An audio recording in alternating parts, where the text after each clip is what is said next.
Balik gyera na. Ito ang inianunsyo ni Iranian President Masoud Pezeshkian matapos masira ang pansamantalang kasunduan sa pagitan ng Iran at Estados Unidos na muling nagbunsod ng matinding sagupaan sa rehiyon. Ayon kay Pezeshkian, nasa gitna na ang kanilang bansa ng isang full-scale war laban sa Estados Unidos kasunod ng walang tigil na palitan ng pag-atake ng magkabilang panig. Pumasok na sa ikasyam na magkakasunod na araw ang pag-atake ng Estados Unidos sa mga targets sa Iran.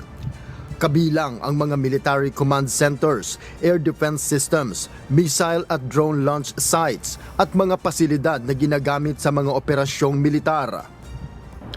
Ayon sa Washington, pinaigting ang operasyon bilang ganti sa pagkamatay ng 3 Amerikanong sundalo. 2 sa mga ito ang nasawi sa missile at drone attack ng Iran sa Jordan, habang ang isa naman ay namatay sa Iraq habang isinasagawa ang pagpapasabog sa isang bumagsak na Iranian drone.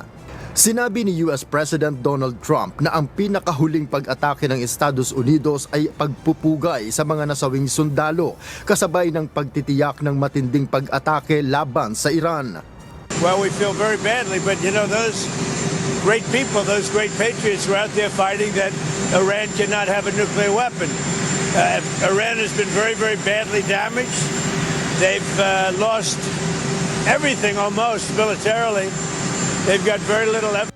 Samantala, lalo pang tumaas ang tensyon sa Strait of Hormuz matapos i-anunsyo ng Iran's Revolutionary Guard na 2 oil tanker ng Saudi Arabia ang kanilang pinasabog at pinahinto habang tinatawid ang nasabing waterway.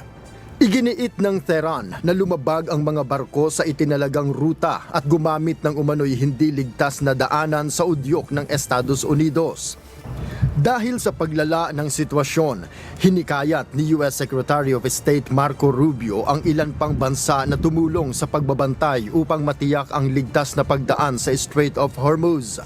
The only reason why the U.S. has conducted strikes is against assets of Iran that are being used to attack global commercial shipping.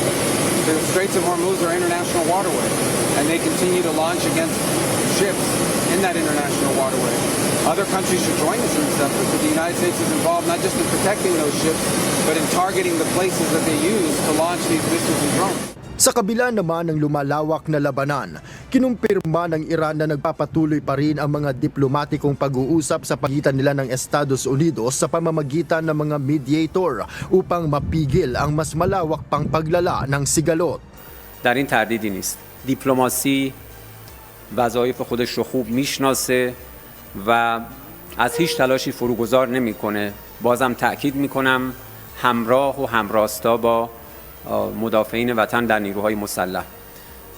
پیشنهادهای مطرح شده از طرف میانجی‌ها به ما اعلام شده، ما این رو دریافت کردیم، اما الان در مورد جزئیاتش من اجازه بدید که دیگه ورود نکنم، ولی اصل موضوع که Ayon kay Bakay, aktibo pa rin ang mga mediator at nakarating na sa Tehran ang ilang proposal, bagamat hindi pa ito maaaring isapubliko sa ngayon.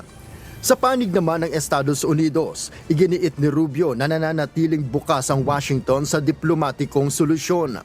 Gayunman, dapat aniya ay sumunod din ang Iran sa mga kasunduan at itigil ang mga paglabag. What I will say is that the United States always remains open to a diplomatic solution. We've tried multiple times with Iran, and we'll continue to try. If that door opens, we'll be happy to see it open. Noel Polyarco, humahataw sa balita ngayon.